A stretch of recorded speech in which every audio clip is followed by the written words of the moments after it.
शिष्य संतों को कहते हैं कि आप कहते हो स्वर्ग भी यही है और नरक भी यही है, तो आप हमें दिखलाओ कि स्वर्ग कहाँ है और नरक कहाँ है।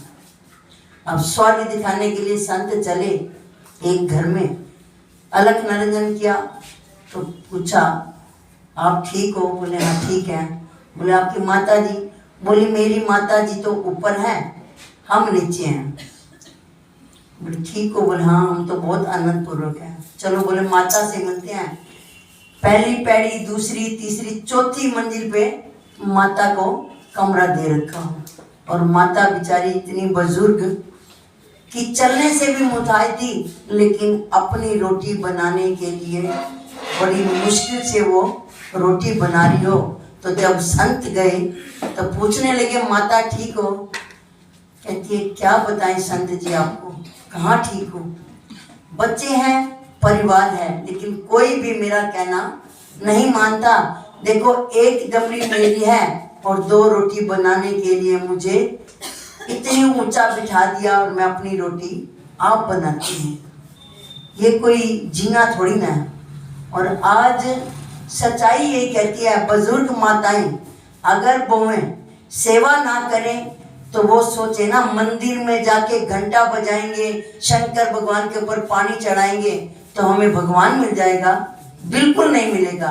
अगर कुछ पाना है तो अपने माँ बाप की सेवा कर लो, 2 रोटी बनाकर उनको दे दो तो आपका जीवन सफल हो जाएगा। घर बैठे ही गंगा नहा लोगे।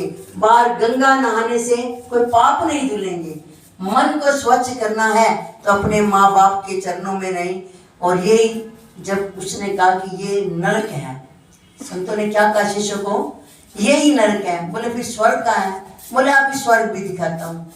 फिर अगले घर गए जहाँ पूरा परिवार संपन्न, बच्चे, पत्नी, बहू, बेटियां, दामाद सब आए हुए, और सब एक ही घर में बड़े खुशी खुशी से रह रहे थे। जब खुशी खुशी से रह रहे थे तो कहने लगे कि आप सब कैसे रहते हो?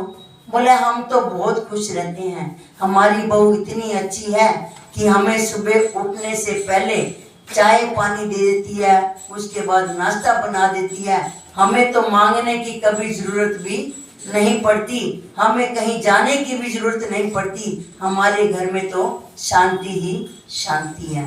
तो वहाँ क्या बन गया? स्वर्ग। तो स्वर्ग और नर्क हमारे ही हाथ में है, कोई बाहर कुछ नहीं। हम कहते ना ऊपर जाएंगे, ऊपर देखिए कोई ऐसा देश जो भगवान ने बनाया है, कभी कोई लौट के आया? किसी ने बताया हो कि इस देश में मैं फला जगह रहता हूँ और मुझे नरक मिला या मुझे स्वर्ग मिला? हम सिर्फ शास्त्रों की भाषा, बंदा चला जाता है तो गरुड़ की कथा रखी जाती है। उस गरुड़ की कथा में आता है कि 13 दिन जाने के बाद बंदे के शरीर में, हम तो कहते हैं ना वो ऊपर चला गया, वो ऐसे कर्म कर गया, लेकिन नहीं, 13 दिन की प्रताड़ना नंगे शरीर पर किस तरह घसीट घसीट कर ले जाते हैं, वो कर्म है हमारे। अगर कर्म हम अच्छे करें, अच्छे अपने घर परिवार को चले, आए द्वार पर भिखारी को खाली ना भेजें, तो हमारे लिए स्वर्ग यहीं पर है, ऊपर कुछ भी नहीं। लेकिन सत्संग में आने से मन की मैल धुल जाती है। ये होता है संतों के संग का असर। बोलो श्री गुरु महाराज।